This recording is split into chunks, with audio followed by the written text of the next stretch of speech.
Does fantasy have a religious and or mythological basis? So it should be a very interesting panel. My name is Steve Gunther, and I've been on some other panels at this one. I'm also in a paranormal investigation group called Expedition Unknown. And one of the programs or panels we do at other conventions at times is called Ghosts and Voyages Through the Underworld in Classic Literature. So this panel is kind of very interesting to me, this basis of that.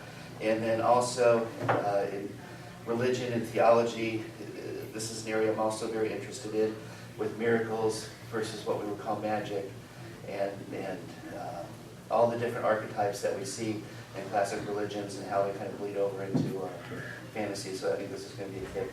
And with this on the panel, we'll start with Veneris here. Can you introduce yourself? Okay. My name is Bernard Scott. I have an organization known as the Mid-South Intellectual Endeavors. We used to be called the Mid-South Interfaith Efforts. And it's an educational organization in which, when we were the Mid-South Interfaith Efforts, we had the different religions come together and dialogue and share ideas and debate each other. Now we've changed it to the Mid-South Intellectual Endeavors because we're trying to get past, not to exclude it, but we're trying to, bridge over past religion and get into other things like science fiction and science and UFOs, aliens, and things of this nature. I'm also a student at the University of Memphis. My major is religion and society, and I have a minor in philosophy. I'm currently working on a book on my views on the various world religions. One of them that I will personally target is a new, fairly new religion, about 150 years old, called the Baha'i Faith. And I will detail my travels, and I've been to the temple that's in Willamette, Illinois, and I've already written various articles online about religion and have a discussion forum on Facebook and everything like that. My name is Kalila Smith. I'm from New Orleans. I'm the author of Tales from the French Quarter and I also have a story in Southern Haunts. I'm a paranormal investigator. I have a company called Haunted History Tours that actually does tours in the French Quarter, and I am a priestess in the Voodoo tradition. And I guess that's why I'm here. My name is M.B. Weston, and I do not like 10 o'clock panels, especially when you have to check out. I write Guardian Angel Warfare. I'm already laughing because I know where this is going. I write Guardian Angel Warfare and Treason. I tell people you want to think Roman soldier with wings fighting monsters. Just take Russell Crowe as a gladiator, put wings on him. That's my hero. And so I'm pretty sure that's why I'm on this panel, I guess. I also have a steampunk short story that just came out. I'm writing a paranormal thriller, and I have a paranormal short story coming out, which is an extension of this world because, well, technically you can weave the two together.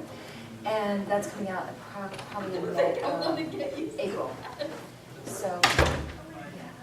And I'll wake up in just a minute. Okay. I know there's no coffee. That's so harsh. They only give us water. We really need coffee. Yes. Yes, exactly. Red Bull or something. They need like an IV with like a Yes. choice of espresso, hazelnut. After this, we'll draft a sternly worded letter to the We should. Yes, there we go. Anyway, well, we can jump off. Whoever wants to start in. Do you want to go over next? Go ahead. Yeah, in my discussion forums that I've had in the past, the interfaith conferences, I've seen in a lot of philosophy conferences that I've had, it seems that the problem is when we start debating, people have a concise, universal definition of the things in which they're arguing about. And they'll argue for hours, and then they'll be like, well, this wasn't the definition of what I was talking about. This is my definition of this and this and that and that. So if I could, just for a few minutes, I wanted to give a definition of some of these words, mythology, religion, and things of this nature. I brought one of my textbooks from the University of Memphis. The two main things which I want to give a definition of is religion itself. This says a system of symbols, myths, doctrines, ethics, and rituals for the expression of ultimate relevance. Now, notice that this did not say, because a lot of people think of religion as from the Judeo-Christian Islamic perspective of you must have this almighty, perfect, personified God, and this God he created the world ex nihilo, which is a Greek word meaning from nothing. He gives you a set of rules in which you have to do, and there'll be a judgment day in the world we end, blah, blah, blah. That's not the case with every single religion. One of the religions which I have a necklace on is Taoism. And Taoism It's actually kind of funny that I love Star Wars as well. I just did a demonstration Friday. I think George Lucas stole the idea of the Force from Taoism, which they actually say in Taoism it's called the Force, which is a more pantheistic force that binds the universe together, blah, blah, blah. Even in Buddhism, original Buddhism, there were no concepts of God and goddism. I mean, of gods and goddesses. Even one time, one of the Buddhist followers asked him, "Are you a god?" He asked the Buddha that personally, and the Buddha said no. And then he asked him, "Well, are you an angel or something?" And the Buddha said no. He said, "Well, what are you then?" He said, "I'm enlightened." And so a religion does not have to have gods and goddesses. Mythology, the definition of mythology is a story about the past told and retold in order to express certain values. It also can be defined as an explanation. People see certain things in the world, like lightning. Why is there lightning? Why did it hit my grandmother and kill her? And then people will say, well, it must be a God up there. I didn't do it, you didn't do it, so it must be some other force making lightning coming down. So, like I said, it also expresses certain values. You might have the Adam and Eve story, and a lot of people are saying, well, that could have been symbolic of mankind's progression out of the hunting and gatherer stage to agricultural stage.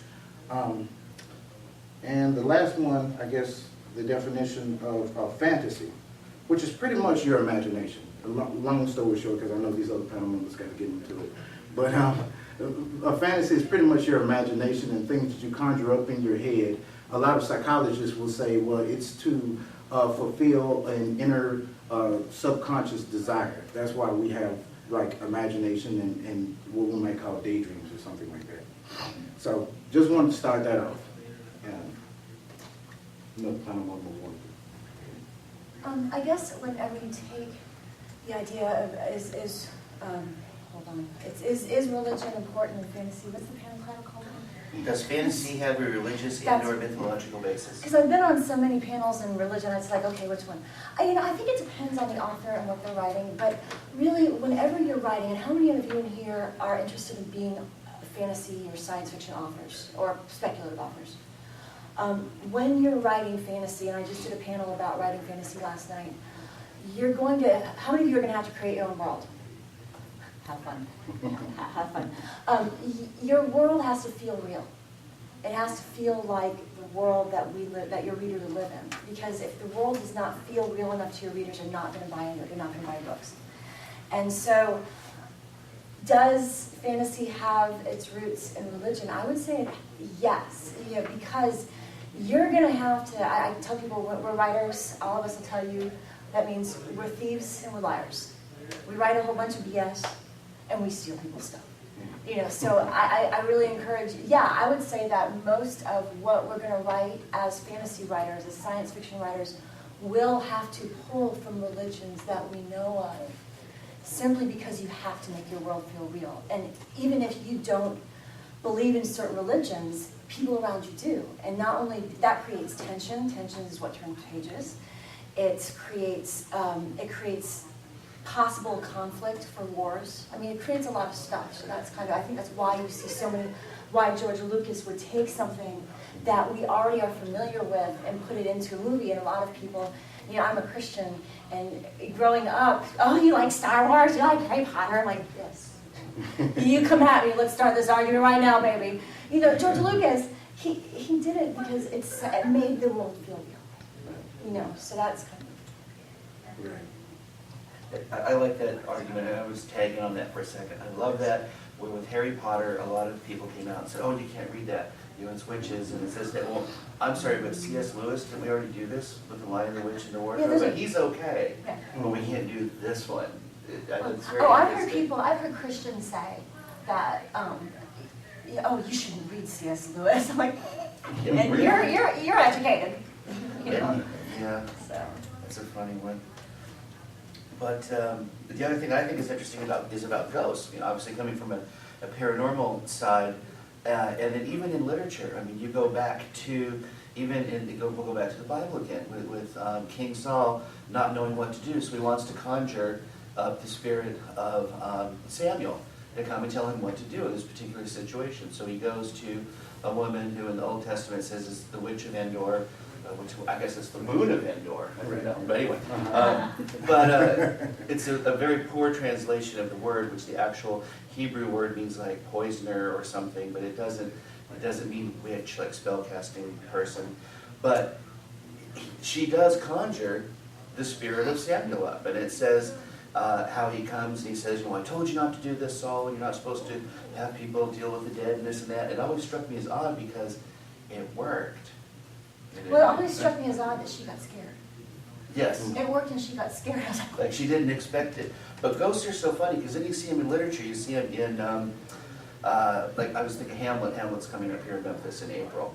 And the ghost of Hamlet's father, telling him revenge me. Or Scrooge, during Christmas and the ghosts of Christmas, past, present, and future. But it seems like ghosts are a vehicle to give us more information. Ghosts can tell us things to come or of the past. But I think in fantasy, a lot of times you'll see spirits or ghosts or other things coming to give information to drive a plot, and it goes all the way back to some of these old ancient literature.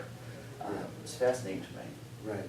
Another thing I want to point out as well is that a lot of, I guess, I don't know how to categorize them, non-believers, atheists, whatever you want to call them, a lot of them, and I'm not getting to, religious bashing or anything, but, they'll say, well, we don't believe in the Christian story because, and this is a true fact, that a lot of the components of the story of Jesus, him being born of virgin births and, demigod dying for the sake of mankind, yes, a lot of that, if you look at the stories before Jesus came, a lot of the mythologies, a lot of that has the same story, You might have the Hindu goddess, Vishnu, Krishna, and Brahman. You have the Hindu Trinity, which came about 2,000 years before Jesus came. You have Krishna coming down as a demigod, sacrificing himself for mankind, and all those things. But when I was reading that definition of mythology, it said it's used to express certain values in society.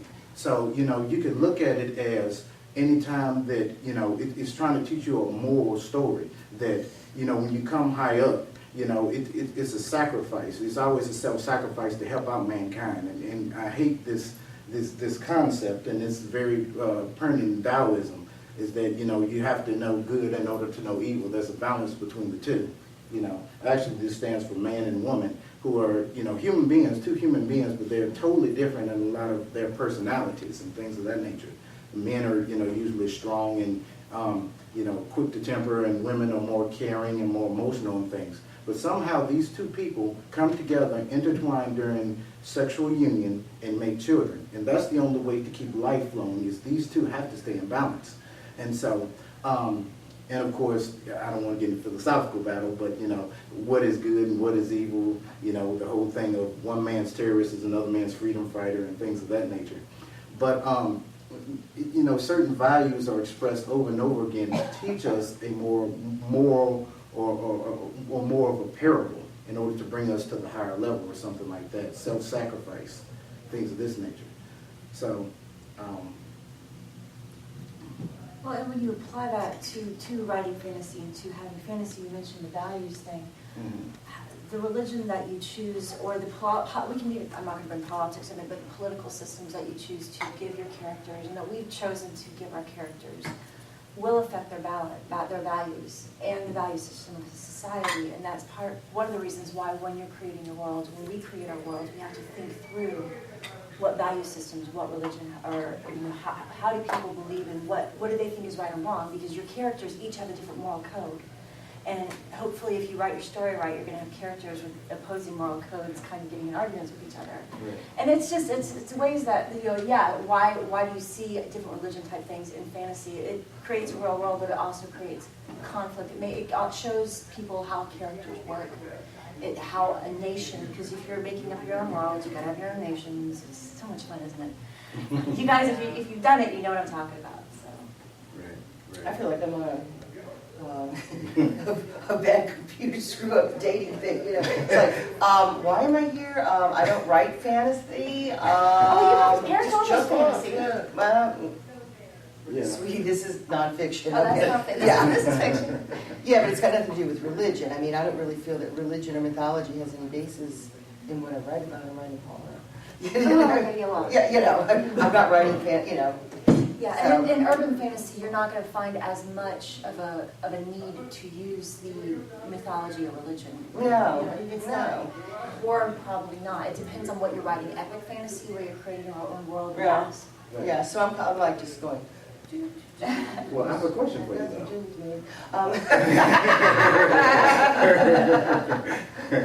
You get the gears running. Yeah, especially early in the morning, I'm like.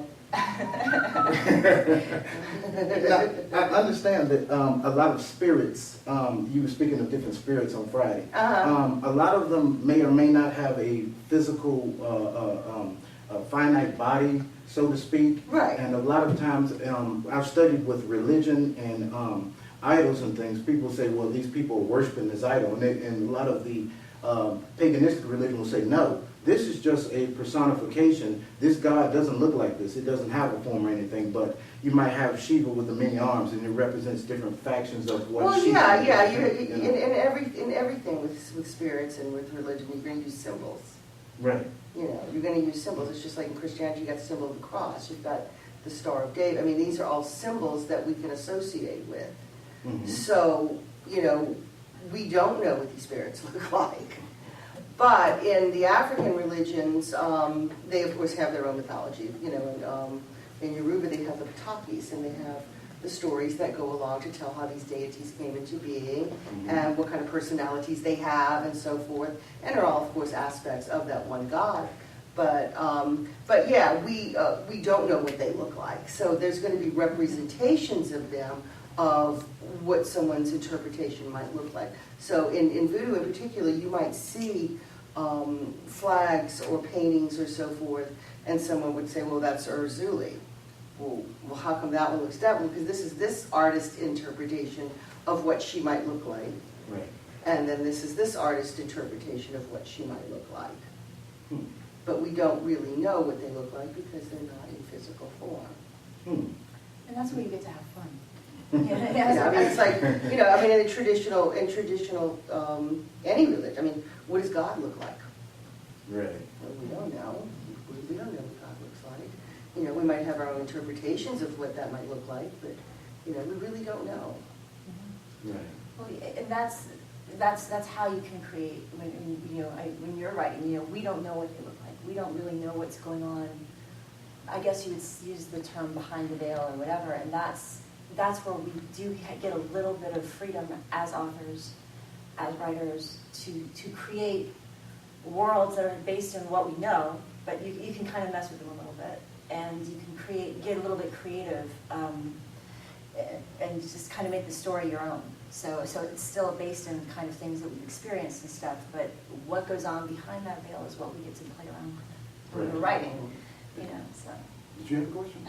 Yeah, I mean, I am a huge nerd when it comes to mythology, and not just Western, but world mythology in general. Okay. I've probably got every book ever written on it in my library now. But this is more for the writers. I mean, I use it as a tool for writing, because there's so much fun out there.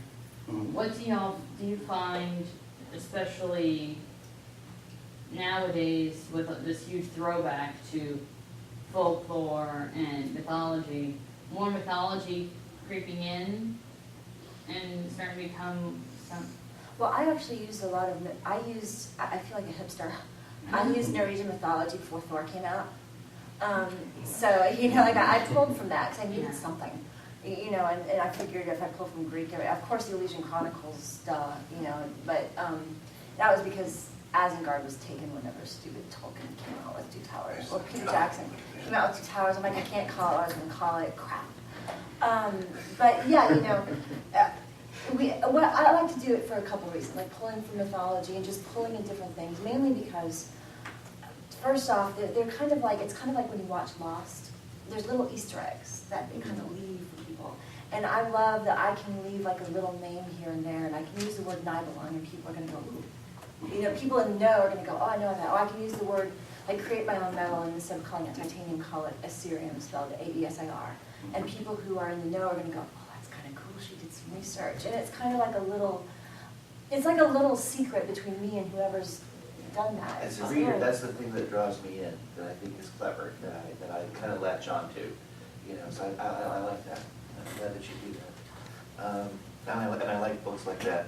One of the other things I was pulling up here too, and this kind of maybe dovetails on what you're talking about, because of religion and mythology, we do have certain archetypes that we always see with the hero, or the hero's journey, the hero's quest, the flawed hero, you know, the mentor, and all these different things. But I think through mythology and religion is also where we see a lot of these things as we read it, that gives us this familiarity of story, where it's a new story, but you kind of recognize this character. All the plots have been covered by the Bible and Greek mythology.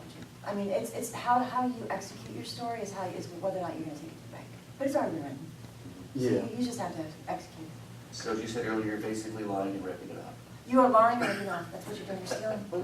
Right, right. I like that. And it may not be intentional, it may be subconscious, because a lot of these stories are passed along so much. And then that's another thing that we've studied in these religion classes, is that when a new, let's just say if you're taking over this community, what you do is you take over the community and you don't want an uproar by destroying their gods. So you'd say, okay, well, you can keep your old gods, but here's a new twist on it. And so a lot of things weren't written down back in those days, even in the days of Jesus in the first century CE. A lot of people couldn't read or write except for the scribes and things of the nobility. So a lot of this was kept mentally, and if you pass it down to the new generation, and the new generation puts their swing on it, and they forget how it originally was. So a lot of you get a whole new different story. And one thing I want to get back, the name of the conference is Can Fantasy Exist Without Religion and Mythology?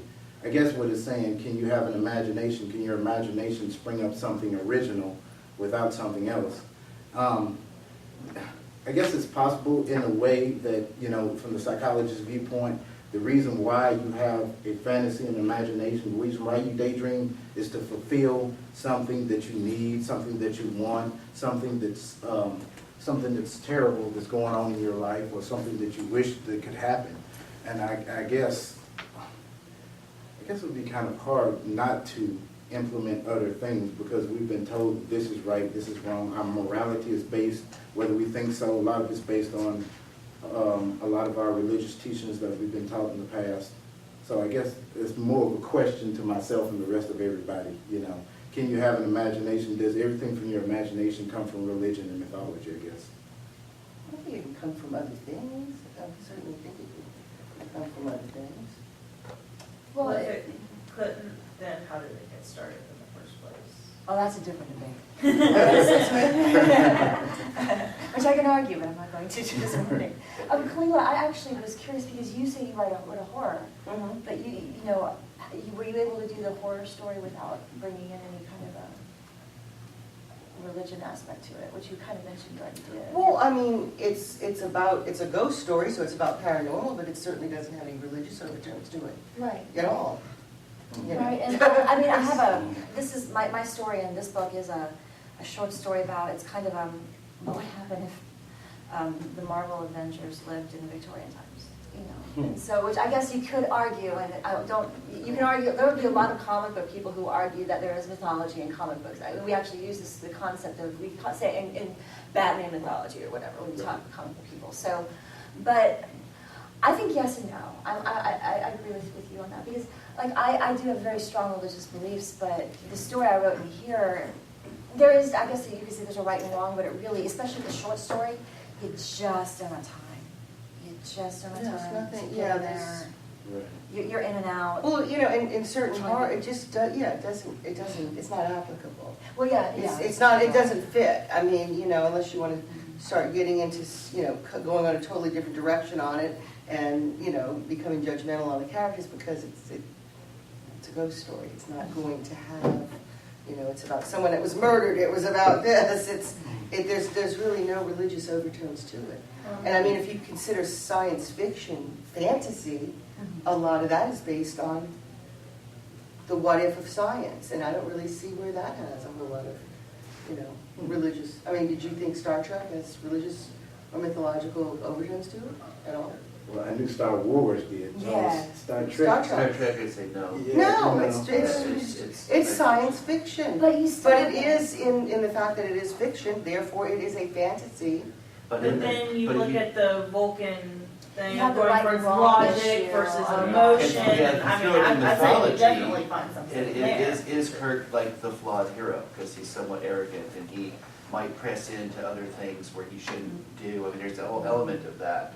So I would, yeah, but I wouldn't say it's religious, but I think when you go into mythology, yeah, we get into that. And then I was on another panel one time, and they were saying because of this, if you lump all mythology and religion, and we'll use those together, and then you talk about Jung's work with the collective unconscious, are those archetypes so embedded that no matter what your belief was or where your country of origin or your culture of origin, is there something about these different things, the hero, the quest, the mentor, that it's just, we get it, no matter how it's placed in there, that we see that? I don't know. Well, I think that's probably one of the reasons why you see, there's certain books that seem to touch on, well, we'll use Star Wars. And I would say that Star Wars, I might get killed by someone who, oh, you look, safe. I would say It's Star early, they're still weak. That's true, I can, but Star Wars, I would say, is more popular than Star Trek on the worldwide thing, worldwide, and I think because it touches that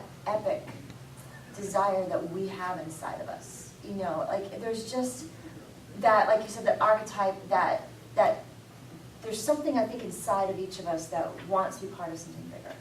Right. And I think you're gonna see books like Harry Potter, books like Star Wars, a little bit of Hunger Games, but, you know, just certain books, certain stories. I think it's why the myth, why fantasy can be such a powerful medium, because if you do it right, if you execute, you can touch the part of people that can really ignite that and want them to. I'll throw one more in there. We were talking yesterday. The highest grossing movie is Avatar still. Is it still Avatar? Is it really? I think And it Joker, is. Batman 2 didn't? No. I don't think it's Avatar. It is still. What? Still Avatar? Globally. Wow. But Well, the that's whole because you thing with released it. Awa and the tree and the connection with Yeah, the no, that earth was, and yeah. that symbolism, it's deep in that too. Right, right, and it also gives the, you know, like the Native American, you know, British thing to where they came over there and then they took over, you have the tribal It's people. colonialism. Right. Yes. Right, It was right, good, right. such a And another thing y'all brought up, which is a good example of Star Trek, have y'all ever seen the episode, I forgot what the name of it was, but pretty much they were setting up a base on this planet and they were staying incognito and one of the people saw that, that one, and then the guy fell down and they brought him back to the ship and they brought him back to life and he was like, that's the god is named the Picard. And then, you know, something, rain or something was happening, and they was like, well, we must sacrifice this woman. That's what the Picard wants us to do. And even though Picard brought the woman on the ship and said, no, this is technology. Look around here, show you how this works. Look, there are even people dying here on the ship, so we're not gods. But, you know, it was still hard for them to tear apart from that because it was so hard, you know, embedded in that rain. Well, you Well, also the see 3PO, you know? The only episodes from Star Trek that deal with religion is where they're saying, no, it's, you know, there's, like, for example, they go on a planet where there's primitive people and they're worshiping something and it turns out to be a robot, you know. Oh, right, Thinking that it's God or something. Well, and on that note, like when it comes to who I sell to, you know, because I can kind of, you figure out who's fans or who's going to buy your books and not. I have a very difficult time selling to Star Trek people because I write epic fantasy.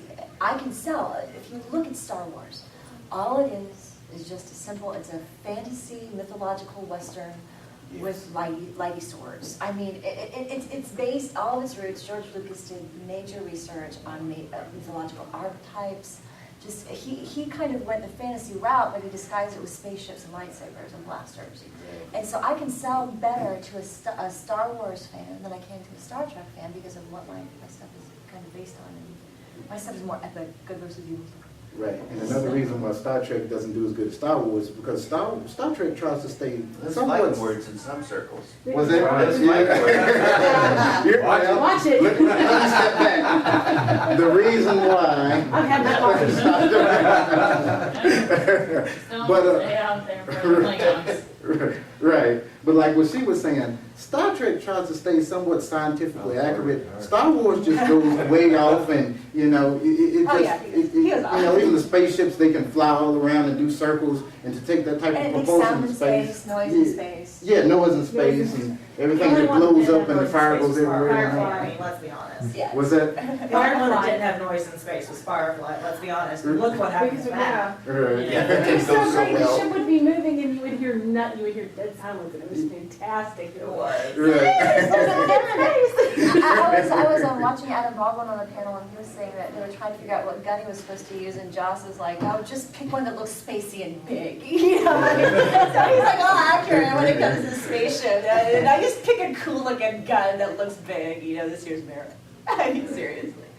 Well, and that's a series that really kind of ties in both the Oh, yeah. one in both the Star Trek fans and the Star Wars fans, because you have a lot of the hero stuff that really kind of moves the Star Wars, because they really don't. They're not there for the science and the ray guns and that kind of thing. I personally like Star Trek better because I think this is more positive. This is us. That's a long ago on a galaxy far, far away. Who cares about these people? I love Star Trek.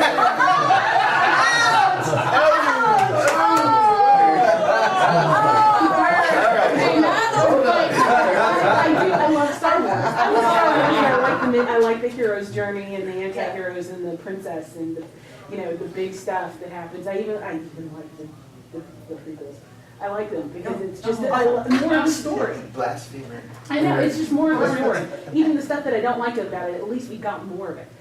But, with Star Trek, this is our future, this is us, and we move past we become not a collective, we're all, I mean, gosh, they even still Kind of speak the with that. anti-Hunger Games. Yeah. It's like you can have either one or the Yes, other. thank And you. I heard a panel on that one time, that's what they were saying about Star Trek. It also projects us at our best. It Yes. is us in the future, but it's all the good things that we hope for. And at the same time, not ourselves. utopian. It's not that we're incapable of being corrupt or that we're incapable of doing terrible things.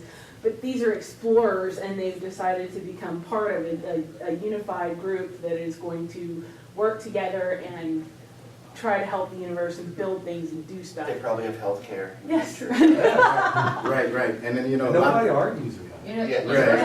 I have no money.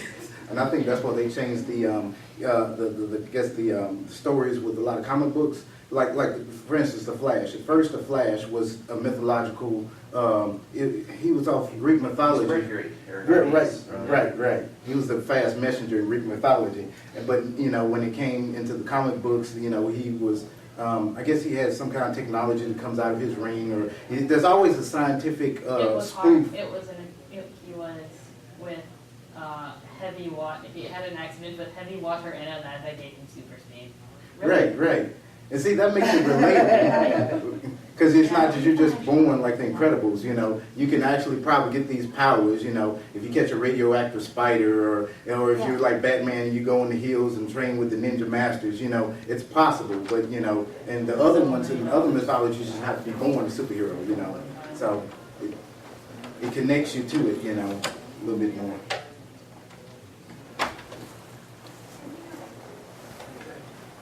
Any other questions? Just wanted to make a comment. Even though Star Trek, and I'm most familiar with the Next Generation series, even though it doesn't specifically get into religious themes and stuff, I've always observed that you can see the archetypes, of the Greek gods and goddesses among the characters on that show. You've got, Data, who is an android, who I think is a perfect parallel to Hermes Mercury, being that he is an android, he's would be Hermes would be the androgynous, and so being an android, he's really not male or female, he's an android, and then you've got Worf, who would be like akin to Mars, and then you would have Geordi LaForge, who is a very striking parallel to Hephaestus. Even as because he's blind and has that disability, and he's down in the bowels of the ship, and tinkering away and making things happen and stuff. But even like having that disability, like the lame Hephaestus, you know, I thought was a really striking parallel, and I don't think that was a coincidence, you know, I mean, I think that was, I don't know, but it seemed like it was very uncanny. And then who else do we have, like, you know, Troy would be like, I don't know, I guess maybe akin to Athena, you know, who would be like the wise advisor to Picard, who would be akin to Zeus, you know? So, you know, even though I don't, you know, think they get into mythology per se, the archetypes are still all there. And I think that's why it's so compelling. Start like going through anthropology and everything, is like what makes us human is our ability to recognize and use symbols. And so we're just so inundated with symbols from everywhere, even if, say, you're Muslim instead of Christian. I mean, especially if you live in America, you're still inundated with Christian symbols and symbols from mythology. I mean, Percy Jackson and the Olympians, I mean, that's, it's made it, you know, popular, super popular again for this generation. And so you can't help but use them, even if you weren't thinking about them or trying to use them. Right. Well, and having those symbols, again, the archetype is a very effective tool, especially if you're writing a short story, to getting the reader on board with you immediately. You know, it's a lot easier for me to get you guys to know, okay, I have a unicorn, okay, I have a ghost, I have something, if you guys are familiar with it. But it's also great because you have these different archetypals, but, you know, you can even look at personalities as archetype. I mean, if you look at the Myers-Briggs test, it's just dividing people into little archetypes. You know, and I use archetypes for my characters. You want your characters to all be different so that they can argue with each other and they can each have different strengths and weaknesses. And you know, so I think it's, yeah, and I like that because when you can get someone to think in terms of, oh, this is kind of reminds me of this could be Greek mythology, then technically as a writer you've almost done your job because you're getting them, their brain thinking and moving. And in America we do have so many archetypes that we are bombarded with and symbols, you know, because we're a melting pot. You know, there's so many different people here, so it's kind of, we get a lot to choose from. Yeah. And just on what you were saying earlier, Ms. Weston, about my son is finishing up his master's in classic literature, and he's the biggest buzzkill to go to any movie with. Because he just sits and deconstructs the whole thing all the time, you know. But he was even saying, just to go off on a tangent, even in World of Warcraft, he plays that, you know. But he said there's so much even embedded names of things or quests that are actually from mythology or literature that gives it a certain familiarity. But one of the other ones he was talking about is this whole journey through the underworld, which we see in Egyptian mythology, you know, with Osiris, and you see Jesus dies and goes to hell, and you know, Harry Potter kind of died and went to see Dumbledore. You know, think of it in the Force, also, you know, they are with us, but not, you know, part of us, and they're in that other ascended realm. But he said there's so many things when you see this whole journey through the underworld is another one that everyone recognizes, like that cycle that goes all the way back to, you know, BC. Right. And I'm going to attack Star Wars again, and I'm going to leave it alone, George, a little bit. You know, of course, Anakin Skywalker. He wants too much. Disney Mouse, and they're worse. Well, yeah. But you know, even with George, Anakin Skywalker, the chosen one, born of a virgin woman, and you know, in the end, when they have the climactic battle, it's like in hell because in Mustafar there's fire and smoke and everything coming up there, and he gets deceived by, you know, somebody who he thought was a friend. And even outside of science fiction, I was thinking about this. A lot of stories, love stories, love to take the structure of like Romeo and Juliet. And even with Tyler Perry's Medea, even though it's a stupid little comedy. Now you're stretching. You're pulling the taffy now. Please do not mention Medea. We have. I'm in the theater department at the university, and we're doing the Euripides tragedy, Medea. There are so many idiots who are buying tickets and then realizing it's not to play by Tyler Perry and guessing at us and leaving. Are you serious? You might have waited another year or two before. Hey, it wasn't my fault, it was the teachers. You got their money anyway. Yeah. But it does provide a structure, though, you know, because Medea, and if I remember from Greek tragedy, you know, her husband had married another woman when he went off on his travels, and to get back at him, you know, he killed his two sons. He killed his two sons right in front of him, and he put a creature in front of there so we couldn't get in there and save him or whatever. So, you know, just like I think Shakespeare said, There's no, something like a woman I don't scorn. have to know if you're like a woman scoring. Right, right. So it set up the basis for that, you know, Medea's the same way. You screw with me, I'm gonna screw you up 10 times worse, you know. So, you know. Yeah. Any other questions or comments out here? All right, any closing thoughts or coming up towards the end? We got a little time left, but I just need an IV full of coffee, main line straight for the arm. You know, it's- espresso IV stat. Yeah, that's right. No, I think it just depends on if you're writing, say, a short story, or if it comes to must-read and view credit or whatever. However, this fantasy exists without religion. I'd say yes and no, because I think that the ultimate, how you decide what's right and wrong is going to be based on your own, what you believe about God or that. But at the same time, when it comes to certain stories, sometimes it is just a story about going boldly therefore where nobody's gone before, or which actually I think that Star Trek likes to make people think. Like that's what it does. Like Yeah. so it actually makes it gets your little brain going, and I like that. So even then you can't really escape it. But with real short stories, you can get away with avoiding those archetypes. Not you just or certain like urban fantasy you might not. I don't know if there's any religion in Twilight. I can't bring myself to say that would. The